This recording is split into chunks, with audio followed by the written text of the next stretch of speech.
welcome back to my channel.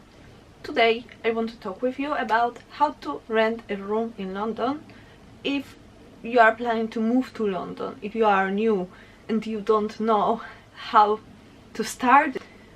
Just from my experience, okay, because from each single experience is different, and I will talk now about the situation that you come to London from another country probably just by yourself. Like, you don't come with your boyfriend, girlfriend, mother, father, partner, whoever. I was in this situation a few years ago.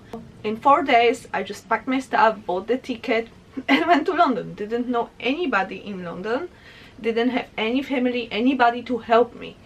I just did it all by myself. And if I recommend this, if you feel like doing that, go for it. You know, there is nothing to lose. What is the worst thing that can happen to you? Think about it. In the worst case, you can just buy the ticket home and go back home. That's it.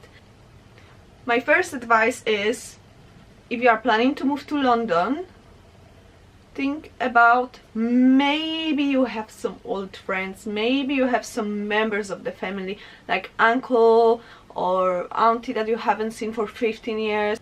Don't be ashamed, try to speak with them. And I think this is the safest way, if you just go there and you have the place to stay, at least for a week or so, because let's say they are the people that you can trust. Probably you will not spend as much money as you would spend in a hostel, and you will be not so confused. So try to speak with them, ask them, listen guys, can I stay at your place, sleep on the sofa for like 1 day, 3 days, 1 week, something like that. And in the meanwhile, you will just look for a flat by yourself. You will also have to deal with all of the things like national insurance number, finding a job if you don't have any job yet. Maybe it's not like mentally comfortable, this kind of situation, to sleep on somebody's sofa, but remember, this is just temporary. You're gonna find your way to the normal comfortable life. Second thing, if you want it relatively safe, try to find a hostel. That you arrive to London, you go to sleep in a hostel, and in the meanwhile you will have to deal with all of these things like finding another room and things like that. Well, it will be more expensive than staying in the family, obviously. Now I will show you some hostels and the prices, how much is it in different parts of London. We've got the website here of the first hostel I found, and as you can see, beds cost from £16 a night, private rooms from 49 and family rooms from 45, and it's very close to the center. Here we've got another hostel, and it's called London Waterloo Hostel, means it's in Waterloo. Again, very nice location. Okay, here we've got the prices. So we see the bed in a 15-bed dorm. It's from 1739. Then we've got 12-bed dorm, 1833. Then we've got 6-bed female only dorm, 21. So it's a bit more pricey than before, but it looks good. Here we see the hostel next to Hyde Park. Super nice location, very good. You are here and Marble Arch is here, which means 15 minutes walking to Marble Arch maximum.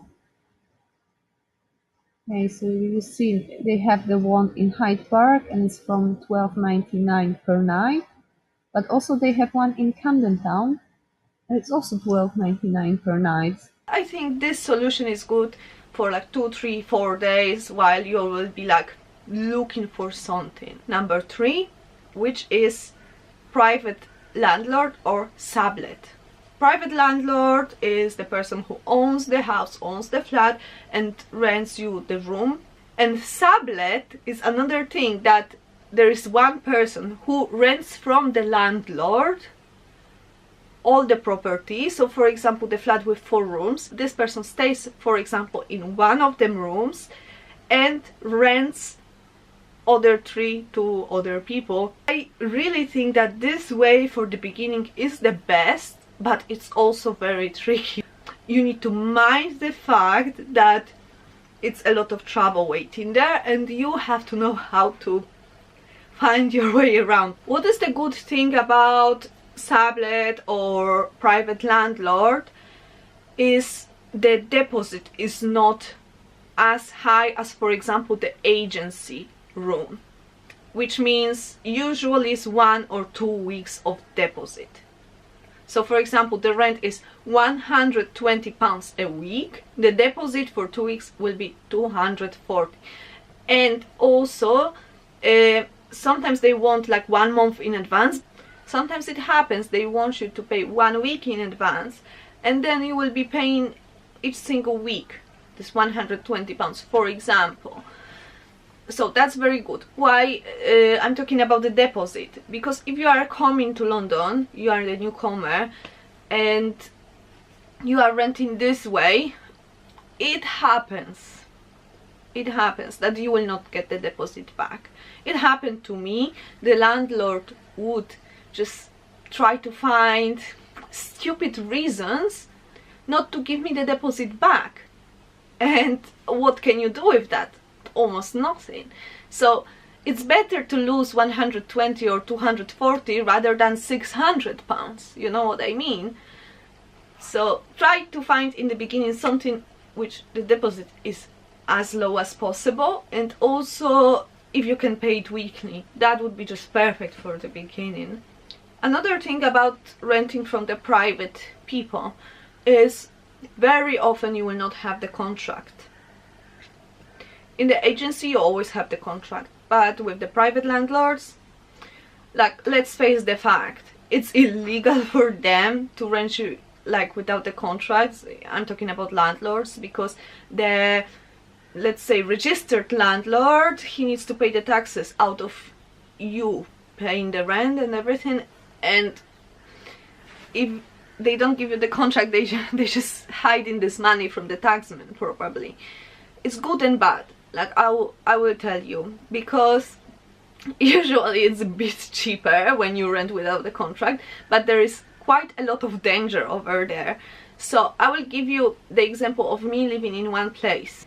I was renting the room, which was, let's say, big single or small double room in Kentish Town. It's very close to Camden Town, it's zone 2, it's a very, very, very nice neighborhood, and the room was relatively big for me, and I only had 3 flatmates, 1 couple and 1 guy. Everything was nice, it was nice kitchen, nice bathroom, very nice place. And I was paying only £100 a week for this room, which in Kentish Town it's not so usual, you know. Rooms there are quite pricey, and I didn't have the contract. And I was living there for a good 8 months, really enjoying the place. It happened that the landlord came over, I reckon on Monday or Tuesday or something like that, and he said, listen guys, you need to move out till Sunday, because I came back to London and I want to live here with my family. What could we do? You know, what could we do? Nothing. No contract. So it was good and bad, because I was working. I didn't have time for looking for another room somewhere else. But then on the other hand, I lived 8 months for £100 a week in Kentish Town.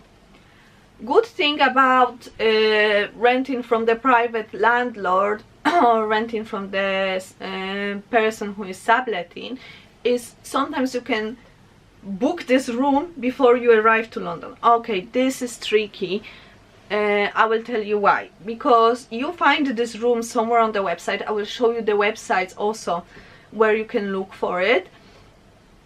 And you can contact this person via Facebook or call this person, and you can say, okay, I want this room, I don't want to come over to see that, I want to rent this room, I'm coming to London, for example, 15th of December, can you book it for me? And they will be okay or not okay with that. This situation is also a bit like on the border, because sometimes they will tell you, okay, but we need your deposit. And what do? You don't know this person, you haven't met this person in the real life, and they will ask you to send them the money. Well, try to avoid that. I'm not saying each single case is this way they're gonna rob you, but maybe it's better if you try to avoid this kind of things, to send them the money. Ask them, please guys, can you just wait with this deposit till I arrive, or please guys, can I just send you half just to ensure I'm coming. Another good thing about renting from the landlord or the sublet, which is sometimes without the contract, that they will not need you to provide documents, probably. I mean, the registered landlord probably would like to see your job contract or something. If you are just subletting or something, they will not ask you for that. What their interest is to get the money. So you don't have to think about getting the recommendation letters and stuff like that. It's also the good way to start the life in London, because if you rent from the agency, they want like a recommendation from your previous landlords, and if you are just new, you don't have it. Tricky thing, that if something breaks in the house, if you don't have the contract and you have the private landlord, it happens, they don't care. They will not fix it for you. My last tip about renting from the private landlord or subletting is try to find the offers that have the bills included. So for example, they say 120 a week, it's flat. You will be always paying 120 a week. It doesn't matter if it's winter or the summer, doesn't matter how much water you use, how much electricity you use. Why I'm telling you this, you don't want to be surprised that out of the sudden every 3 months there is like the gas bill, and which is huge, and you need to share it between 3 flatmates. And also I've heard a lot of stories that the landlords or the people who are subletting are cheating on it. So they would tell you, oh, this month there is the bill for £60, and you are like, can I see the bills? And he will be, oh no, because I counted here and there, you know, you will be lost. So better to have it flat. Even if you pay a bit more, I don't know, £10 a week or something, it's worth it, because you don't have to worry and you can plan. There is also another thing with bills. I was living in this kind of flat that the electricity was prepaid, and this is very tricky if you live with the people who are not your family or friends. They are just like random flatmates. Why? Because if you use all of the top up, there is no electricity. So for example, I don't know, you topped up for £15, and at night you are sitting there and suddenly there is, boom, nothing. This is a bit problematic because you have to be topping up constantly. So it happens that you already topped up this month for £20, but you are the only one at home at the moment because your flatmates went somewhere and the electricity finishes. So you have to go to the shop to top it up. If you have top up for the electricity, usually everything in the house works with the electricity, so you don't have anything. And if it happens at night, you have to wait till the morning to top it up. Renting from the private landlords, I will now give you some tips what to look at when you are renting. So for example, let's say you are already in London and you are staying in your family in a hostel, and you want to rent something for yourself. Is when you enter the house, be careful what you're smelling, okay? Because mold is everywhere, all over London. Like, you can hardly find a flat or the room or the house without mold, nasty one. But if you smell like this heavy smell of mold, don't do it, because it means they don't fight it properly, and maybe they just paint over it and that's it. You can get sick because of that. Second thing is, when you rent the room, ask about the people who already live there, because probably you would like to live with the people who are similar to you, I mean in the similar life situation. So if you are like, let's say, young, in your 20s, in your 30s, and if you are willing to work, you are already working, probably you will not find a good communication with the people who are, for example, staying home. What I'm going to say now is very personal, but for me, for example, I wouldn't rent a room in the house with the family. I know it can be controversial, but I was the person in London that was just working, meeting maybe some friends and always out and stuff like that. But also sometimes I would just like to feel at home. I was tired and I would like to go to the kitchen to cook myself something and feel like we are all equal or something like that. And if you rent with the family, that's a bit problematic, because they are like owning the place and you feel like a guest or like a stranger, you know, because they are all together and you are just this person that I'm pretty sure that this depends on the family you live with, but it's a bit like cringy, I would say, and especially if they have, for example, children. I've got nothing against children, but sometimes you would, for example, like to invite your friends to, I'm not saying about the big party, but I'm talking about sitting, I don't know, having a drink, watching Netflix, whatever, and the child is sleeping, so obviously it's causing a bit of like conflicts of interests, let's say. And also if you are coming back from work, you need to wake up the next day at 6 a.m. and at night the baby's crying, it's gonna affect you. I'm saying it's all fine if you feel this way, you can rent it, but think about yourself, like you are paying for that. So treat it like renting the room is a business. I'm paying for something and I want to get it. So if you are paying for something that makes you tired or uncomfortable, that's not the way. Now we're gonna talk about the agencies. So in my opinion, this is the most secure way of renting the room in London, but maybe just for a little bit more advanced people, not for the beginning. Okay, this is, like, I would say the most secure way, but also the most expensive way. Usually more expensive than the rooms from the private landlords, and also they would require you in the beginning to pay 1 month in advance, the agency fee and the deposit, which is usually 1 month.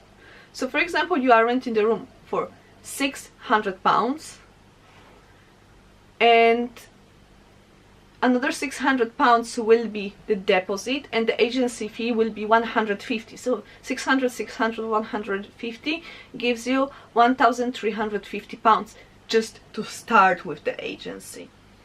Also, another difference between the private landlords and the agency, that the agency usually requires you to pay monthly, not weekly. Agencies also will want you to provide them the documents, and I will tell you from my experience that they wanted from me the 3 months bank statement, last 3 months pay slips from work, my job contract, recommendation letter from work, and recommendation letters I think from 2 or 3 last landlords. Also, the contracts that you sign are usually for minimum 3 months. I think if you break the contract, if you want to move out just because you want without their fault or something, I think your deposit is taken. 3 months is like this default minimum contract time. Good thing, if something breaks in the house, you will have it fixed. And when I was renting from the agency, that was really comfortable, that whatever was broken, it was the matter of 1 day maximum, we had it fixed. We didn't have to extra pay for that. You need to mind the fact also that in the agency houses, I'm talking about houses now mostly, if you rent a room, you are 1 out of the 10 people living there, or 1 out of 12 people living there. Depends on the agency, obviously.